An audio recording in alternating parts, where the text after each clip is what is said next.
नमस्कार, मैं हूं आपके साथ खुशबू सिंह। स्वागत है आपका युग चरण में। चलिए शुरुआत करते हैं बुलेटिन की।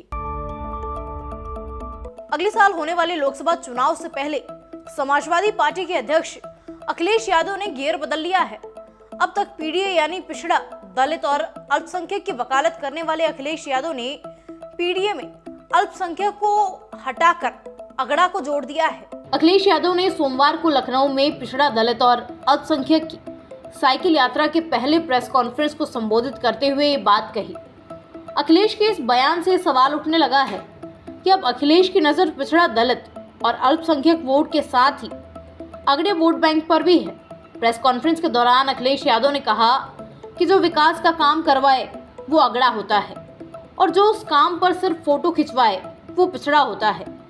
अखिलेश ने आगे कहा कि हमने लखनऊ में इतना शानदार स्टेडियम बनवाया इसलिए हम अगड़े हैं और जिसने कुछ नहीं कराया वो पिछड़ा है। इलेक्टोरल बॉन्ड के तहत राजनीतिक पार्टियों को मिलने वाले चंदे को सार्वजनिक बनाने की मांग करने वाली याचिका पर अटॉर्नी जनरल आर वेंकटरमणी ने रविवार को अपने विचार रखे। उन्होंने सुप्रीम कोर्ट से कहा कि संविधान ने नागरिकों को इन फंड्स का सोर्स जानने का मौलिक अधिकार नहीं दिया है। उन्होंने कोर्ट को चेतावनी दी कि इलेक्टोरल बॉन्ड को रेगुलेट करने के लिए पॉलिसी डोमेन में न आए। रविवार को उन्होंने कहा कि नागरिकों को ये अधिकार तो है कि वो उम्मीदवारों की क्रिमिनल हिस्ट्री जाने, लेकिन इसका ये मतलब नहीं है कि उन्हें पार्टियों की इनकम और पैसे के सोर्स जानने का अधिकार है। दरअसल 31 अक्टूबर को सुप्रीम कोर्ट में सीजेआई डीवाईडी चंद्रचूड़ की अध्यक्ष वाली 5 जजों की संविधान पीठ इलेक्टोरल बॉन्ड्स मामले में सुनवाई करेगी। इसमें justice Sanjeev Khanna, justice BR Gavai, justice JB पारदेवाला और जस्टिस मनोज मिश्रा शामिल है। जयपुर के SMS मेडिकल कॉलेज की महिला रेजिडेंट डॉक्टर ने सुसाइड की कोशिश की है। डॉक्टर ने देर रात नींद की गोलियां खा ली, उसके बाद वो सुबह नहीं उठी। परिजन SMS हॉस्पिटल लेकर पहुंचे, जहां उसे मेडिकल ICU विंग में वेंटिलेटर सपोर्ट पर रखा गया है। SMS के डॉक्टरों के मुताबिक 29 साल की महिला रेजिडेंट फर्स्ट ईयर में है, न्यूरो सर्जरी डिपार्टमेंट में नियुक्त है, जो मुंबई की रहने वाली है।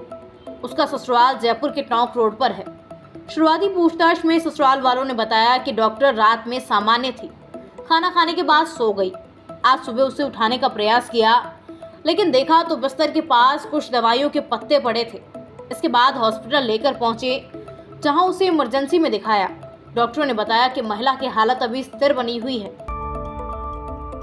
पिछले करीब 6 दशकों से काली पीली टैक्सियों के नाम से मशहूर मुंबई की प्रीमियम पद्मिनी आज यानी 30 अक्टूबर से ऑफ रोड हो गई है। आखिरी टैक्सी MH1JA 2556 का रजिस्ट्रेशन 29 अक्टूबर 2003 को हुआ था। शहर में टैक्सियों के लिए आयु सीमा 20 साल है। ऐसे में अब सोमवार से मुंबई में आधिकारिक तौर पर प्रीमियम पद्मिनी टैक्सी नहीं चलेगी। महिंद्रा ग्रुप के चेयरमैन आनंद महिंद्रा ने भी मुंबई आइकॉनिक प्रीमियम पद्मिनी टैक्सियों को ट्रिब्यूट दिया।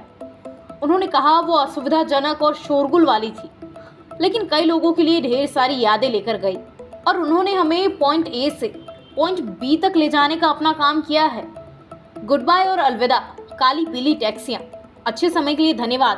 टैक्सी के रूप में प्रीमियम पद्मिनी की यात्रा 1964 में फिएट 1100 डिलाइट मॉडल के साथ शुरू हुई थी, जो स्टीयरिंग माउंटेन गियर शिफ्टर वाली 1200 सीसी की शक्तिशाली कार थी। सीएम अशोक गहलोत के बेटे और RC अध्यक्ष वैभव गहलोत दिल्ली में प्रवर्तन निदेशालय के ऑफिस पहुंच गए हैं।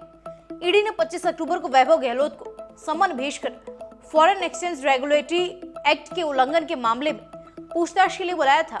वैभव ने पेश होने के लिए 30 अक्टूबर तक का समय मांगा था। वैभव वकीलों की राय लेने के बाद खुद की कंपनियों से जुड़े दस्तावेज के साथ ईडी के सामने पेश हुए हैं। वैभव गहलोत से ईडी उनकी कंपनी के लेन देन, पार्टनरशिप और मॉरिशस लिंक के बारे में पूछताछ करेगी।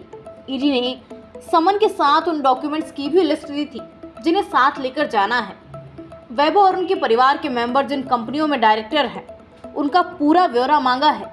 वैभव की कंपनियां उनके लेन देन के ब्यौरे, Triton hotels and resorts company के साथ लेन देन का शुरू से लेकर अब तक का साल भर का पूरा ब्यौरा मांगा है। सनलाइट कार रेंटल कंपनी के लेन देन और विदेशों से हुए लेन देन की भी जानकारी मांगी है। ऐसी तमाम खबरें देखने के लिए सब्सक्राइब कीजिए हमारे चैनल को और यूं ही बने रहिए युग चरण के साथ।